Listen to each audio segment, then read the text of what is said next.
Hey, Woo woo. woo woo. Woo Okay. woo. Woo Yeah. woo. All right. Calling Chris Anderson in Windsor. This is Chris Anderson in Windsor and calling Rick Byer. You look like you're still in Chicago. I'm in Chicago, and look at that new mic you have. Isn't that? Yeah. You sound good. You look good. Does It it? looks very professional. Does You should do this for a living it? Yeah. if you So don't want to far. make much money. Uh, uh, Welcome everybody to History Happy Hour. Thanks to Stephen Ambrose Historical Tours for helping to bring you this show. Check out their rich offering of military history tours at well, StephenAmbroseTours.com. wait a minute. You've What? got new headphones, or do you have Did you, old headphones that? it's the same old headphones. No, you used to have like big, like poofy ones. I hardly ever wear those. Sorry. Did you just wake up from a long sleep? It's the time zone difference. It's the time difference. Okay, I know you're about to hit the road for mega travel, but you just have to keep your grip on reality for the All right, moment. I'm holding on tight here. Anyway, check out the rich offering of history tours at StephenAmbroseTours.com. And Chris, I'm going to let you do this. Whether you're watching live, watching on replay, or listening on the HHH Podcast. Oh, nice. We are glad you're here. And today we'll be talking about the 32nd Division in the Pacific. Let us know that you're here. Let us know what you're drinking. That's, of course, very important. And Chris, we should thank everybody who supports us on Patreon, especially our top shelf patrons. I don't know if you noticed, but we have I've noticed. Look at that. It's all filled in down the bottom there. We have a new top shelf patron there. Dave Borland is there. Dave, if you are watching right now and you want a hat, you need to send me your address so I can send you a hat as a top shelf patron. I know I have your address someplace because you live up here in the Chicago area, but don't make me look for it. If you want a hat, send me your address. And if you want a hat or you just want to be a top shelf patron, patreon.com/History Happy Hour. We're going to change the font size soon. I know. Or go to page 2 or something. I don't know. Maybe we should have a higher level. The ceiling patron. I don't know. Chris, who's out there? Yeah, well, Kim from Wisconsin and R.J. Griscom from San Diego. Dave Borland has joined us from Evanston. Hey, Dave, make sure you let us know if you want a hat. And Tony Coulter's back, so it's good to see Tony again.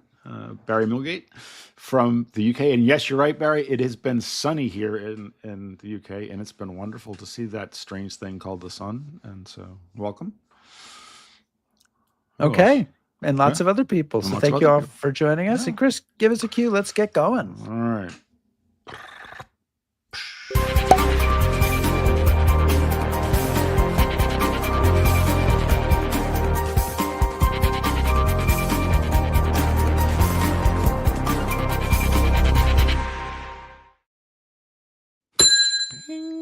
The bar is open. Yeah, bar's open. What's on tap?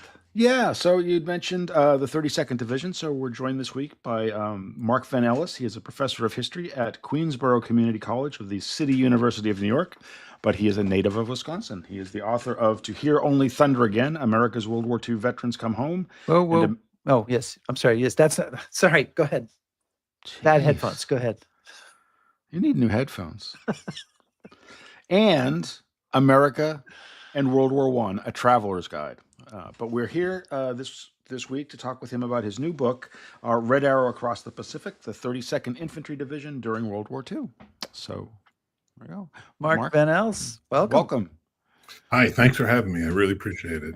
Yeah, thanks for joining us. Sorry for interrupting Chris when he's mentioning your earlier book title. I had a little brain spasm. Now he's brain farting, yeah. But I just want to say, did you bring a cocktail, Mark? Did you bring a cocktail? Sure did.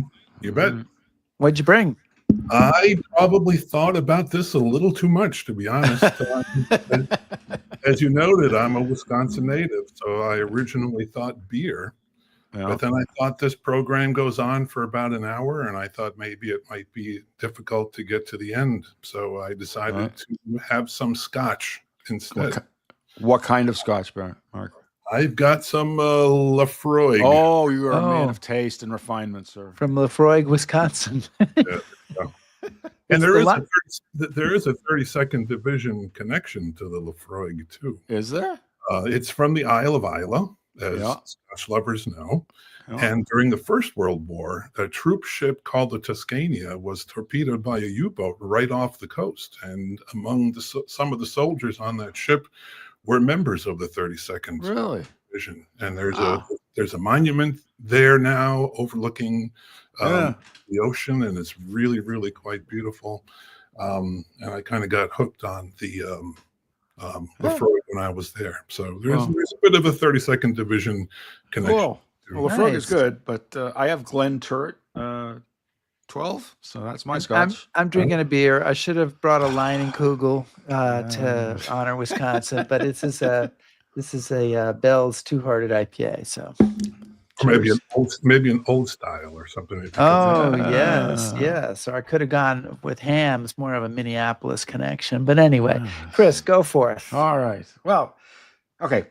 Mark, in the introduction to your book, you say that aside from the fact that the division deserves a history, in part because it's not that well known and people haven't talked about it, but you also say, in part because its history encompasses the entirety of the United States involvement in World War II. What do you mean by that? And kind of, was that what drew you to the topic? Well, what drew me to the topic was the fact that I was born and raised in Wisconsin, and like a lot of people in Wisconsin, the 32nd Division is, and its sort of successor organization, it's really part of communities all across the state. That red arrow emblem is seen, you see it in parks, and there's a memorial highway and these sorts of things. So it was really, it's part of Wisconsin life. And not much had been written about it. So that was the main reason that I decided to write about this topic. And I thought it was something that was missing from the narrative of the Pacific War. What I mean by it encompasses the entirety of the American military experience, is that it was on active duty for 6 years, basically. It was the division was called up in the fall of 1940 when the first National Guard call-up was, and when the draft began. And it remained on active duty until the end of February 1946. It had been on occupation duty in Japan. So it was on duty basically throughout the entirety of the American military experience during that conflict. And during the conflict, of course, it saw tremendous transformations from a not very well prepared National Guard division to certainly members of the division anyway thought one of the best divisions that the U.S. Army had. So as the American military became sort of nationalized and much better at what it did, the 32nd Division, its history sort of traces that experience. Transformation. Okay. So there's a quote that you have that appears later in the book, and it's from a literary scholar named Elizabeth Samet, and she's talking about the World War II generation. And she says, as the generation passes away, to be frozen within the pantheon of heroes, walled off from the present, larger than life, untouchable, not quite of this world, the real and deeply ambivalent legacies of the Second World War risk becoming lost forever. So what are those real and deeply ambivalent legacies, and how do we preserve them from being lost?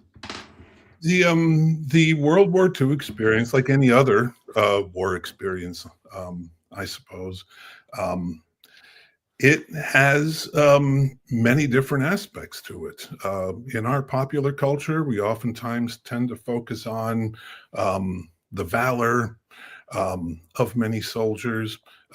There's sort of almost sort of a hero worship, I think, with World War II veterans, and I certainly understand that. But also involved in the war experience are lots of really terrible, horrible things. Large-scale killing, including sometimes deaths of civilians, just the absolute brutality of war. And war in the Pacific was one of the most brutal parts of this entire conflict. The way that the war affected people and their health, their psyche, into the post-war years. I don't think we should think of war as always being this glorious thing. It can be that, but I think we also have to keep in mind the human, how it affects people, and all these need to be considered when we think about the war. And so I try to portray as well as I could all of these different aspects of the war experience. So yes, there was the travel, and there was the adventure, there was the satisfaction of defending the country, but there was a lot of heartache, and people's lives were sometimes broken by it. And no two people experienced the experience of war the same way either. So but it's a complicated experience that I think oftentimes gets left out of our popular understanding of conflict. So Mark, I mean, we're going to spend most of the show talking about the World War II and the unit in the Pacific, obviously. Mm-hmm. But I think just for those of us who aren't from Wisconsin, can you tell us a little bit? Michigan. Or Michigan, see what I mean? Let's not forget about Michigan. All right, if you want me to go, I'll go on about the Yankees. You're going to leave Michigan in, Chris. All right. Wisconsin and Michigan. That's definitely west of Worcester. Could you tell us a little bit about the division, its roots? I know, in World War I, the French called them the Terribles. So tell us a little bit about where they're coming from, what their history is. Sure. Well, this is traced back to the militia. You can trace all the way back to colonial times. But the 32nd Division was created during the First World War. That's when the U.S. Army first created the permanent numbered divisions. It was a National Guard division made up of Wisconsin and Michigan soldiers. It was divisions, I think, 1 through 12 were regular Army, and then 26 through, I'm forgetting the numbers offhand, were National Guard divisions, and then the draftee division. So this was a division made up of Wisconsin and Michigan soldiers. So it went to France.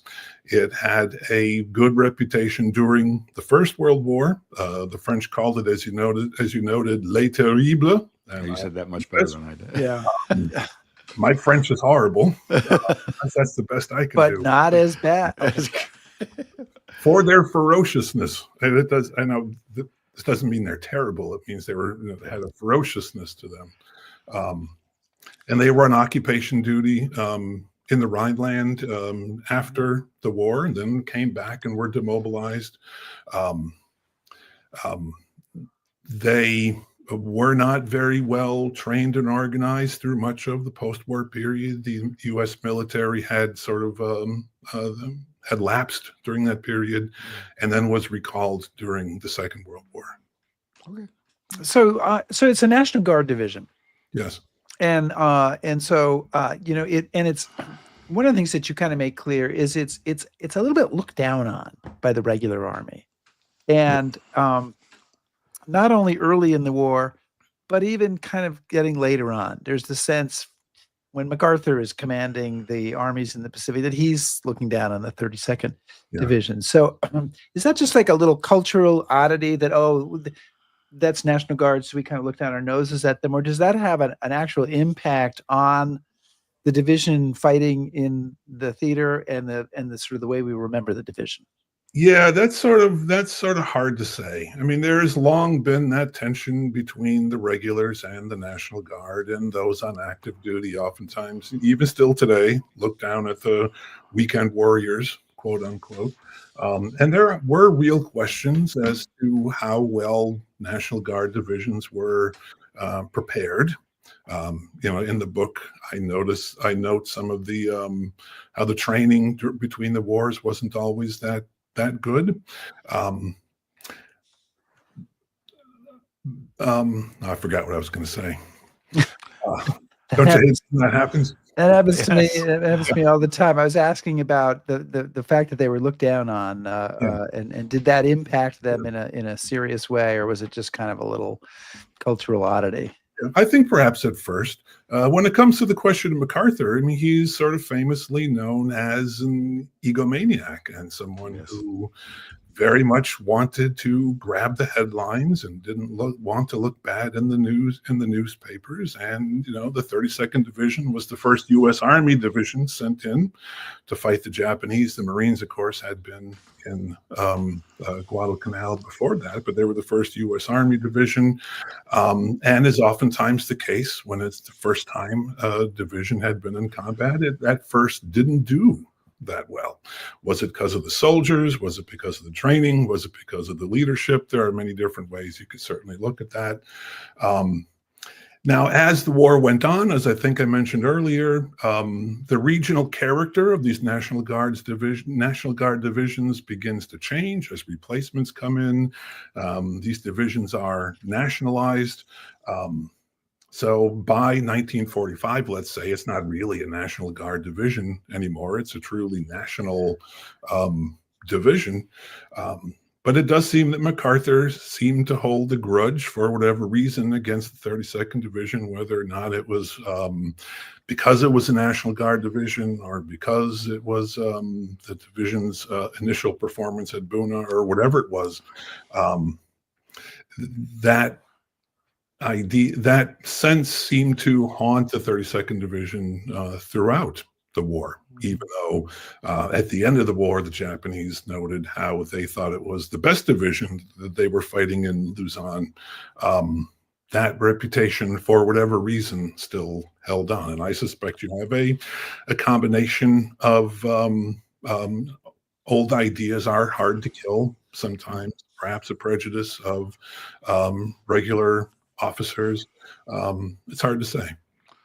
So, Mark, maybe you could tell us a little bit about how it gets into the theater, because you make the point, and I know reading about it, and when I used to work for the National Guard, you want to have about a year to train a unit up before you send them off to do whatever you're going to have them do. Mm-hmm. But the 32nd goes off in lightning fashion, and you kind of get into the details. They're not supposed to at first be in the Pacific. They get there faster than anybody. Can you tell us a little about that and why they're sent so quickly? Absolutely. Again, they were mobilized in October of 1940. They went to Beauregard and then Louisiana. Livingston, Louisiana. They had trained there for a while. They were part of the Louisiana maneuvers. Again, one can question the quality of their training, but they had been there for a while. Then they were originally slated to go to Europe. So in February of 1942, they packed up and they went to Fort Devens, Massachusetts. They were supposed to be among the leading edge of American troops going into Northern Ireland. Their engineers, in fact, had already made it to Northern Ireland, began to make plans and lay railroad tracks and these sorts of things. But the situation in the Pacific then becomes quite tenuous. MacArthur was told to leave the Philippines. The Philippines all but seemed doomed. It looked like Australia was about to be attacked. In fact, the northern coast was bombed. And Australia had was practically defenseless. Its regular divisions were fighting the Germans in the Mediterranean, and there was one division that was at Singapore when the Japanese came in.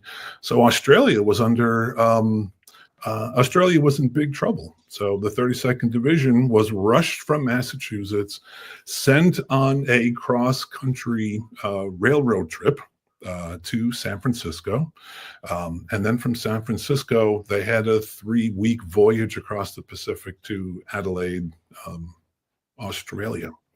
And then once they were in Australia, they stayed in South Australia for a few months, and then they moved to a place called Camp Cable that was near Brisbane.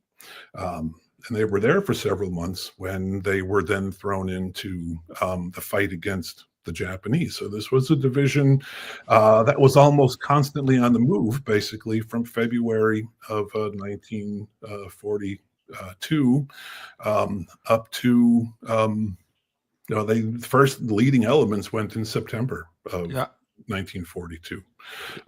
So not only does it make it difficult to train a division under circumstances like this, but there are lots of questions about the kind of training that the division was getting in Australia. Jungle warfare was not something that very many Americans had much experience with.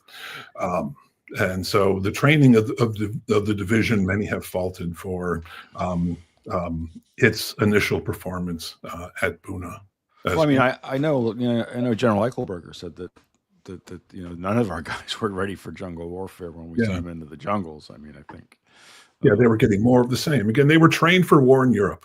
That was what they were doing in Louisiana. They were expected to go to Europe. But again, even once they got to Australia, there were questions about whether or not they were truly prepared for it. The Camp Cable, they built themselves, and they carved it out of the scrublands in the outback of Australia. They tended to focus a lot on conditioning. But cover and concealment and night operations and these sorts of things did not seem to factor much into the division's training.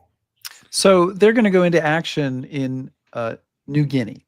Yes. And I want to ask you to talk about that, but I'm going to first of, this is just part of my effort to prove that I, read as much of the book as I could. So I keep trying to throw out quotes at you. But you write, soldiers and sometimes entire divisions often struggle in their first fight, but the Red Arrow's baptism was one of the most troubled and traumatic in U.S. history. So with that quote in mind, tell us what they're doing in New Guinea and what they are dealing with there. All right. And where is New Guinea? Because I think a lot of people don't even know where New Guinea is. New Guinea was a really important part of the American military effort in the Pacific. But it's an island just north of Australia. It's the second largest island in the world, second only to Greenland. And it's an island that was largely covered with mountains and jungle. It was not independent.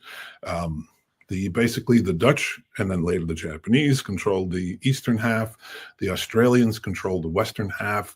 It was a colonial economy. Big Western companies grew coconuts and other sorts of things in plantations along the coast. It was an island that had very few roads. I think one railroad was on the entire island. So it was not very economically developed, and they by Western standards, and didn't really have much of an infrastructure at all. But Australia was really important, either for launching any kind of attacks on Australia. Japan wasn't seriously considering invading Australia, but they could certainly harass Australia. They could harass the shipping lanes and those sorts of things. So for the Japanese, this was a very important place to occupy in order to check Australia. And for the Australians, this was a very important place for their defense. It was almost like a shield that they could use to prevent the Japanese from menacing their coastlines. There were small numbers of Australian troops there. The Japanese recognized the significance of Australia. And in the summer of 1942, they invade the northern part of the Papuan Peninsula. That's the far southeastern part of New Guinea. And also the far eastern tip of New Guinea as well, at a place called Milne Bay becomes a place where there's a fairly substantial fight that takes place just before Buna does. And so the Australians had to rush troops in there. The Japanese were on the north side of the island. They begin to move southward over the mountains. It's this very rugged mountain range called the Kokoda Track. It's up to like 14,000 feet, right? It's the big mountains. Yeah, I mean, these are in some places about 14,000 feet. This is like the Rockies in the west. And it was a place very few people were really familiar with. The Japanese, they had their own intelligence failures, I guess, or their own bravado, whatever it was. They decided they were going to land at Buna and march across the island and take Port Moresby, which was the main port and colonial capital. And they very nearly succeeded in doing that. The Australians had to rush in what forces they had to fight the Japanese along that Kokoda track. And they successfully checked the Japanese. But the MacArthur, who's commanding Allied forces, he needed more troops in New Guinea to, there was great concern that the Japanese were going to reach Port Moresby and therefore be able to menace the Australian coast. So he needed, the Australians are rushing people in there, but he did not have very many American troops either, and the 32nd Division went in to try to stem that tide. Okay. So, Mark, why don't you kind of tell us a bit more about the fighting? It's pretty gruesome. The conditions that these men are fighting in, and also a little bit more kind of about the Japanese they're facing. So I'm questioning like their environment, their opposition, and kind of how those initial actions play out. Sure. Well, the first challenge that the 32nd Division had was getting across the Owen Stanley Range in the first place. Again, the Americans didn't have very good intelligence on what those mountains were like either. And so getting forces across the Owen Stanley Range was a difficult thing. The Australians were already on the Kokoda track, and it was the place that the Australians were already fairly familiar with. But what MacArthur wanted to do was have the Americans sort of flank the Japanese on the Kokoda track, and they were looking for a way to get across those mountains. And MacArthur sent a battalion of the 126th Infantry, 32nd Division, over a track through the Owen Stanleys that was called the Kappa. Americans called it the Kappa Kappa track, not knowing quite what to expect. And they came across very high mountains, very rugged mountains, fast-moving rivers and fast-moving streams, trails that were oftentimes very, very, very, very, very, very narrow over mountain ridges and these sorts of things. And then once they finally crossed over the dividing line, they came across this unusual environment called a cloud forest, which is basically everything was moss. And it was just in a very strange and unusual environment. And to top it all off, probably the major problem was malaria. People understood that there was a malaria problem, but in a situation like this, you couldn't pre-treat the area for malaria. They had quinine, but that didn't work as well as the Attabrin that later came, and the quinine pills would sort of fall apart in the humid tropical environment, and they suffered tremendously from malaria. Just that one battalion going over. Right. So they didn't have the supplies. They had to depend on airdrops, but in the middle of the jungle, it's hard to tell where you're dropping the material. This was really something that was new in the American military experience as well. So they got across the mountains, but were utterly exhausted by it. And that was just one battalion. This is like, that's like, we're not even fighting yet. We're just trying to get to where the fight is. Get to the battlefield. Yeah, and it was a remarkably grueling affair. Again, the Americans, like the Japanese, didn't quite understand the environment. Now, one of the firsts that the 32nd Division had during the Second World War was that it was the first division to fly into a combat zone. The Australians had some airfields on the north side of the island, and so American forces were put in aircraft and sent to these airfields on the North Shore So they were the first ones to really fly into the combat zone.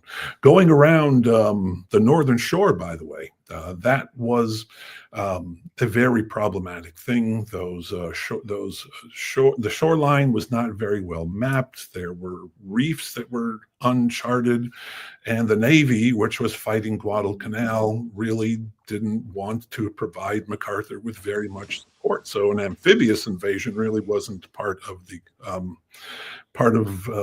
MacArthur's planning, because he didn't have the naval support. He would have to go overland, and going overland was extremely difficult. So, and even those soldiers who flew into the area, they still had to march 30 miles or so to even get to Buna in the first place. So you can imagine that also was very taxing on the soldiers themselves. As for Buna itself, it was located on the coast. It was largely a coastal plain, but it's a place that's surrounded by swamplands. There were a few trails that went to the Japanese airfield, and where the Japanese had their forces concentrated. The Japanese had lined those trails with all kinds of bunkers and trenches and these sorts of things that were extremely well camouflaged, and the inexperienced Americans oftentimes didn't see them until it was too late. And I should also note that there were severe intelligence failures as well. Yeah, I was going to say, I mean, it was they were grossly underestimated.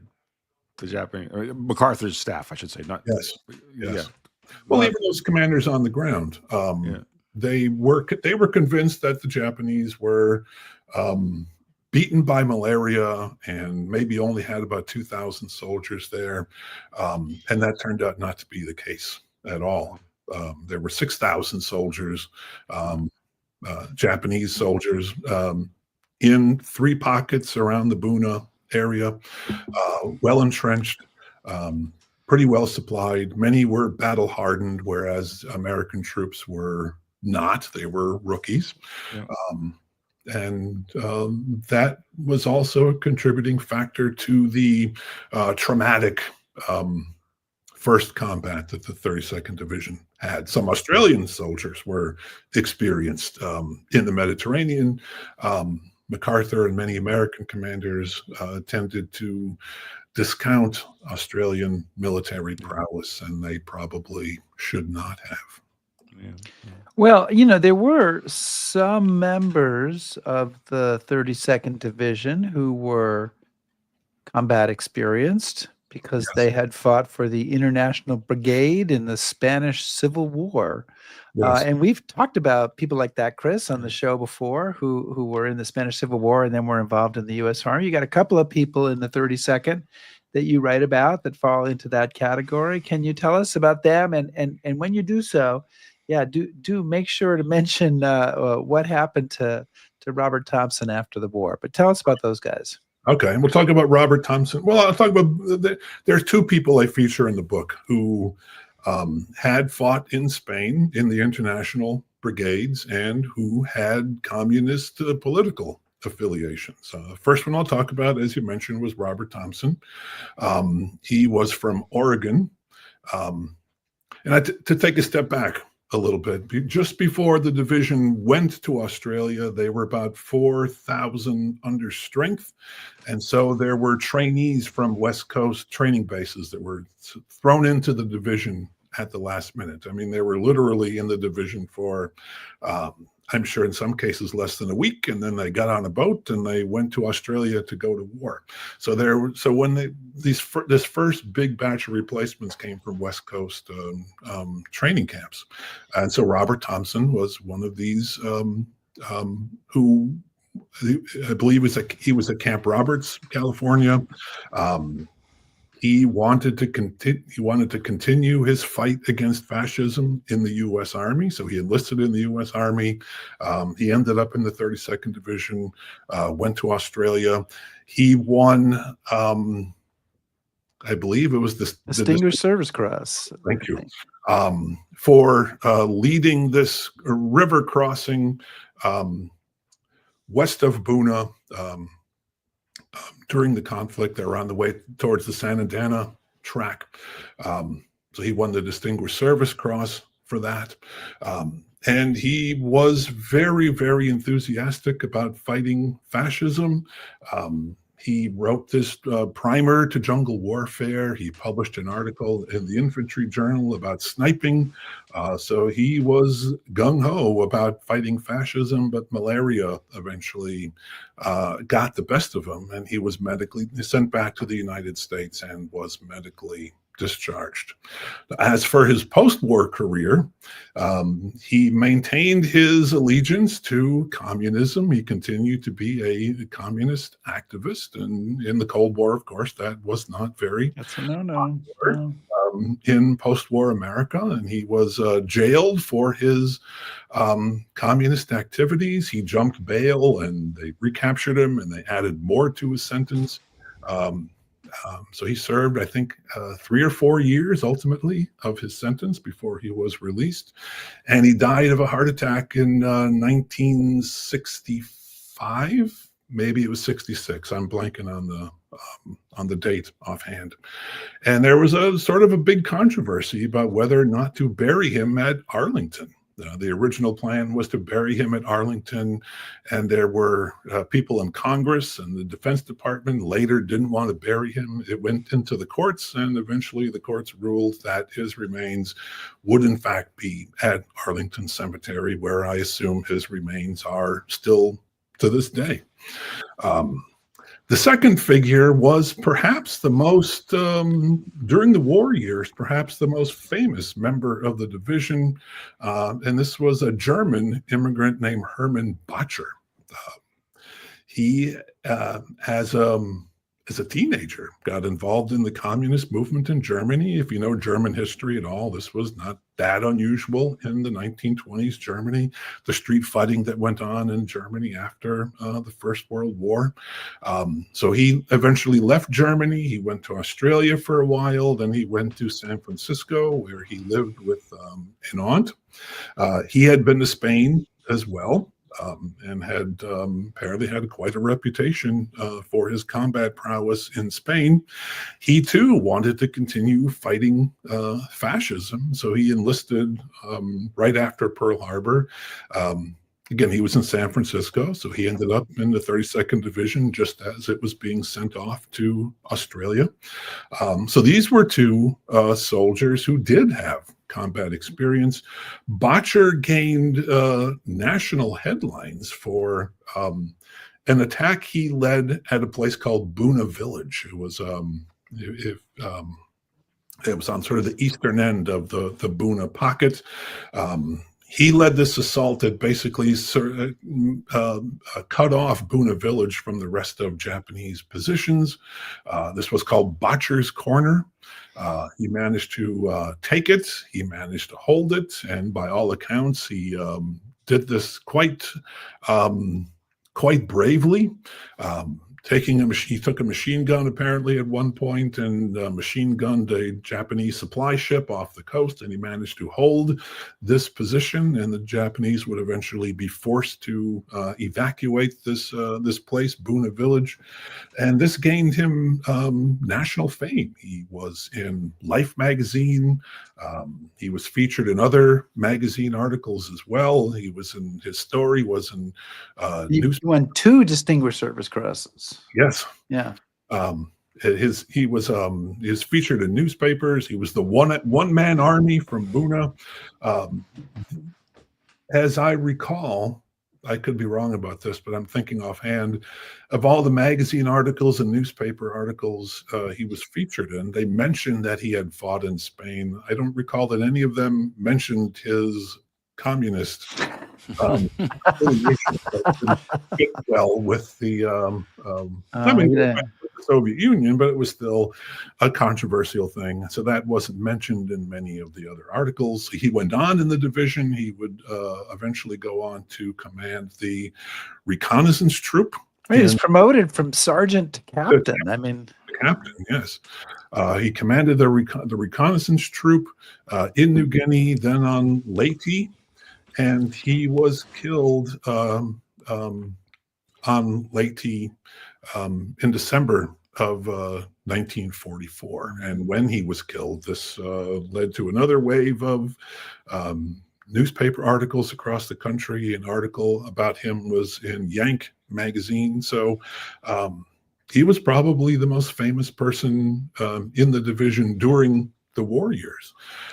And again, in the post-war years, knowing what we know now about America's policies towards communism, I think Botcher in particular really got left out of the post-World War II American story of the war, certainly the 32nd Division story of the war. So think what you will of his politics. He fought bravely. His experience was very, very important for helping the division be successful. And I thought he needed to be sort of reintroduced into the narrative of the division and the Pacific in general. It's certainly an interesting story, regardless of your politics. So Mark, tying into you've been talking about all these news stories and some of the people and their experience. We had a question from Wally Morrison that sort of ties into all this, and Wally wants to know: was there any press that followed the 32nd during their fighting in New Guinea, and how was that? And I would add to that: how were these stories getting out to people? Yes, there was a fair amount of press that was following the 32nd Division. In fact, again, in the Pacific, the 32nd Division was the first U.S. Army division to go in. So there were from the major newspapers. There was a reporter from the Milwaukee Journal. His name was Robert Doyle, whose papers and photographs were very important for my writing of this book. In fact, there was a photographer named George Strock who went with them as well and shot a very famous photograph of 3 dead American soldiers on the beach at Buna. There was a lot of debate among high officials in America about just how graphic of photographs we should show the American public. Obviously, it's very disturbing to see dead Americans. But President Roosevelt, among others, was concerned that the American public was getting too sanitized a view of the war and didn't fully appreciate, and might not fully appreciate the sacrifices that GIs were making. So this photograph of 3 dead Americans by George Strock at Buna, it was published in Life magazine, I think September of 1943. And it created a bit of a national sensation. It was the first time that dead Americans were portrayed in newspapers, at least in such a graphic fashion. Graphic is relative when you understand what happens in a war. The photograph wasn't particularly gory. No faces are being shown. The bodies were intact. But for the context of the time, it unleashed a debate among Americans about the appropriateness of showing such images. So those are some examples of some of the press that followed the division at Buna. And throughout the war, Doyle stayed with the division until sometime in 1944. There were other reporters who followed. In 1945, there's a journalist for the Detroit News named John Carlisle. He collected some of the stories in a book called Red Arrow Men, which is the story of the Red Arrow Division in the Philippines on the Villa Verde Trail. So there were reporters with them, and yet. One of the things I say in the book is that the 32nd Division oftentimes did not get very much public attention at the same time. They seem to always be overshadowed, for whatever reason, overshadowed by some other thing going on. As the 32nd Division is fighting at Buna, the Battle of Guadalcanal is going on, Right. which was bigger. And some argue the Marines are much better at public relations than the Army. Yes. While they're fighting on the Villa Verde Trail in the Philippines. Well, let's talk about that. So first of all, it's worth mentioning. I mean, we can't get into everything the 32nd Division did because they're in combat essentially for 3 years, not every day for 3 years, but over a period of 3 years, they're in combat on and off. They're fighting in Buna. They come back to Australia. They come back to New Guinea. They do more things in New Guinea. Eventually, they are going to be fighting in the Philippines, and then eventually. They are going to be at the same time that famous battles are being fought in Iwo Jima and Okinawa. The 32nd is fighting a battle at a now largely forgotten place called the Villa Verde Trail, which may be smaller than some of the battles that are going on that are more famous, but it is many ways matches the horror of those other battles. And you call this the most difficult phase of their Pacific experience. So what's going on here? And I can start with the map, and we have got some photos so we can illustrate this a little bit. Sure. And that's after the Buna experience. What I mean by that is that the 32nd Division, they fought 2 pretty tough battles back to back. Another battle that's oftentimes overshadowed is the battle on the island of Leyte. We think about Leyte, it's the naval battle, which obviously was very important, perhaps the greatest naval battle in the history of warfare. I don't want to discount that, obviously. But while that's going on, and for a longer period, there's a land battle that's going on that island. The Japanese wanted to make their big stand on Leyte, hoping that they could, crush American forces and crush America's will to continue. And the 32nd Division was sent in about a month after that battle had begun. So they're fighting mostly north of Armagh. It was Route 2, you can see on the map here. And that was a pretty grueling battle. They had about 3 weeks rest, and then they were dispatched to Luzon. Luzon had been invaded. It was January of 1945. And then the 32nd Division was sent in a couple of weeks after that initial invasion, and then was sent into the mountains of northern Luzon to pursue Yamashita. So what I meant by that was you had these 2 really tough battles back to back.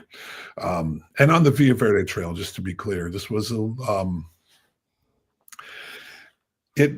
most of this trail was not much more than a footpath. It was created in the 1880s by a Spanish priest who wanted to spread the gospel to the peoples of the northern Philippines. It was not a big enough roadway to really support a major combat operation. So as the infantry went forward, they were followed very closely by engineers who had to basically carve this foot trail into a roadway that was capable of truck and tank traffic.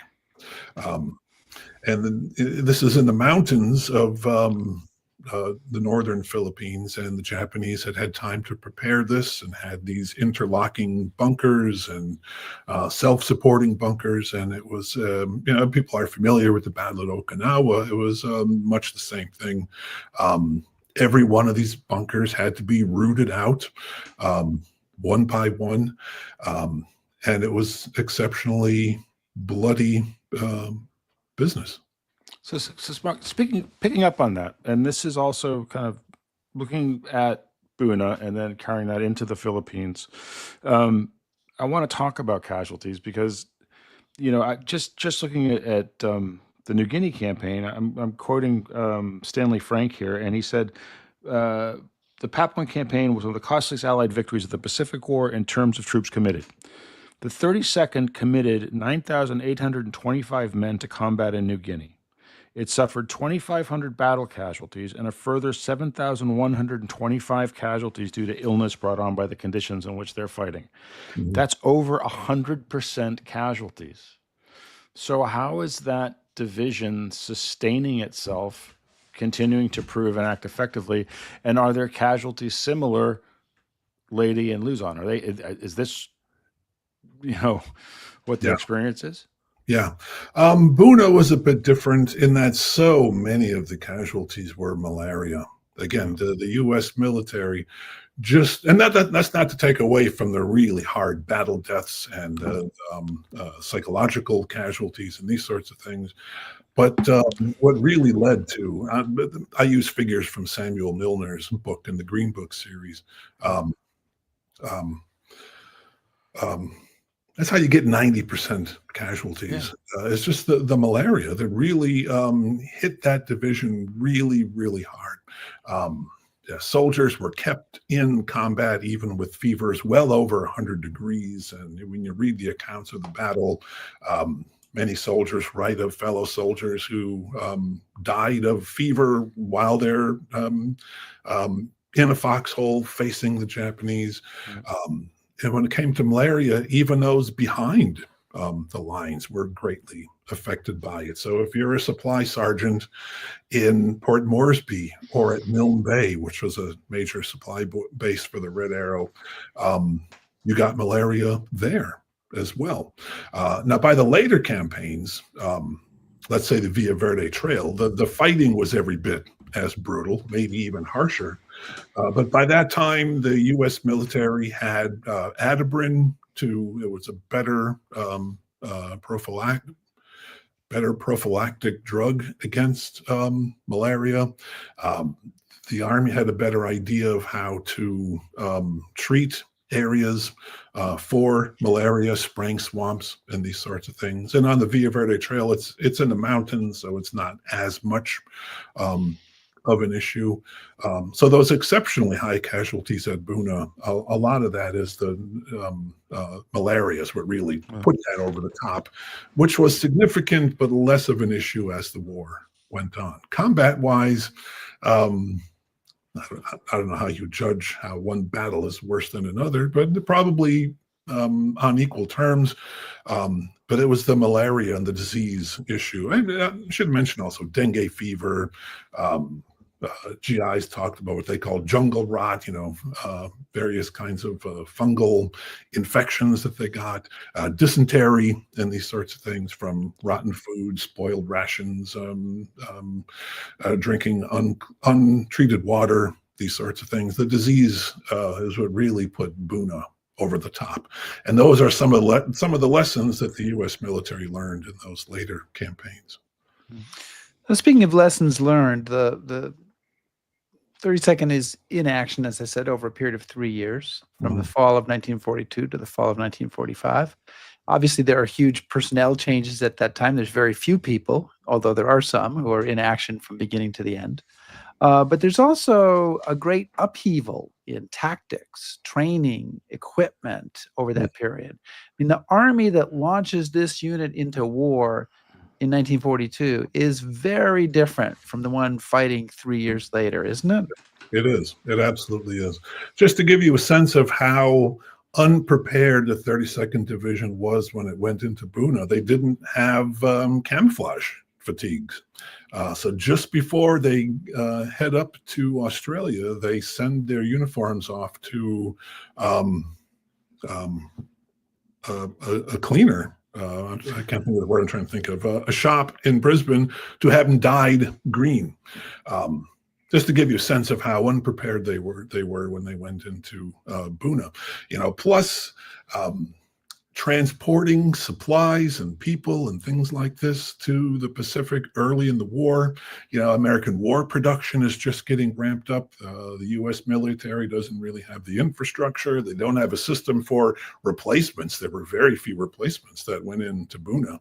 They sort of combed through supply depots and things like this in Australia and just sort of shoved people in the front lines. But even then, no more than a few hundred replacements really came in. Whereas in the Philippines, they had the Repel depots behind the lines. They had shipping to be able to bring supplies and replacements to very remote parts of the world like New Guinea. And of course, the Army learned, the U.S. military, I should say, in general, learned the lessons of those initial battles. They understood jungle warfare, understood the Japanese, developed better weapons as the war goes on. And the personnel, as you noted, changed quite a bit as well. Again, it was not the National Guard division that it was when they went to Buna. By the time they were in the Philippines, this was a fully nationalized division, as well trained as could be in the Pacific. So, Mark, give us a last question, Chris. Yeah, I guess obviously people in Wisconsin and Michigan are very happy and relieved that you wrote this book. But why is it that people that maybe don't have that connection geographically to this unit, and what is it about their story that you think should be picked? And I should, as an aside, you should read the book because there's so much here. But why should somebody from Connecticut read the book? Oh, well, that's a really good question, actually. I don't know how I respond to that. I guess I would say is that the 32nd Division, if you want a lot of the popular culture books and movies and these sorts of things, Band of Brothers was a group of paratroopers. The other series, the Pacific, they're Marines. We tend to focus on the really elite units. The 32nd Division was not that. It was a bunch of ordinary people, beginning with ordinary National Guard troops from Wisconsin and Michigan.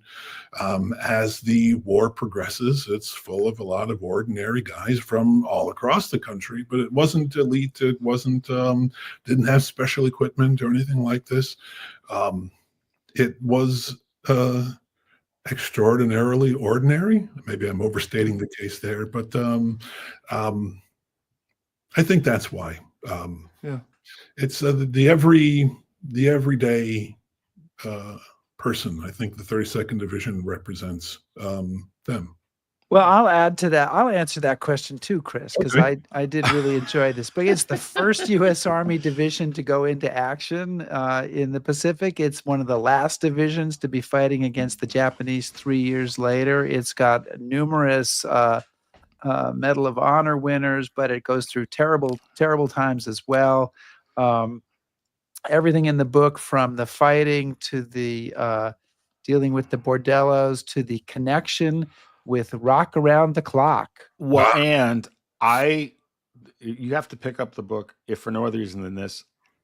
I had never ever heard of this, Dutch Code Talkers.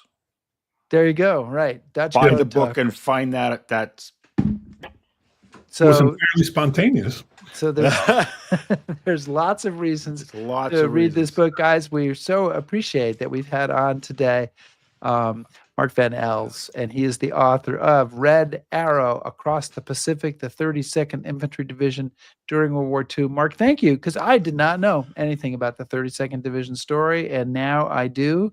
And there's some great people, great commanders, great officers.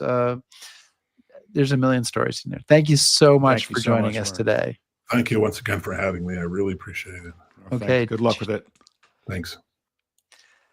And Chris, next week, complete change of direction.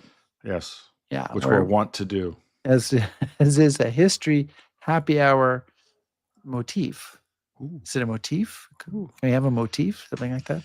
But we're going to be talking to Richard Parker, who's the author of The Crossing, El Paso, the Southwest, and America's Forgotten Origin Story. I thought we began with the Pilgrims at Plymouth. Oh, I guess you're going to have to. But apparently there's another way to look at it. And so we're going to have it's an awfully big country, and so I guess people can come from and different if you directions. speak Spanish, maybe you were here 100, 150 years before the Pilgrims. Well, so they were there with years. like lawn chairs waiting for the Pilgrims to show up, saying, "Hey, where you been?" They were like sipping beer and just waiting for those we'll have to find out Anglos all to about come that. from Northern Europe. Okay. All right. Well, that's next week. And you'll be you'll be I don't know. I think I'm going to be. I might even. Hawaii, I'm I told. think I'll be in Hawaii, but I might I'm still fearful be I'm going in to have to do Japan. this show by myself, but we'll see how it goes. Well, or you'll see me with a lei and a drink with an umbrella in it. So that would. I'm looking forward to that. There you go. I'd like to see you tanned. That would be that's a dream come true. Or a nightmare. Yeah, maybe. Guys, please subscribe to us on YouTube, follow us on Facebook, shout at us on Blue Sky, listen to our podcast, back us on Patreon, and browse historyhappyhour.com. Thanks, everybody. Be safe.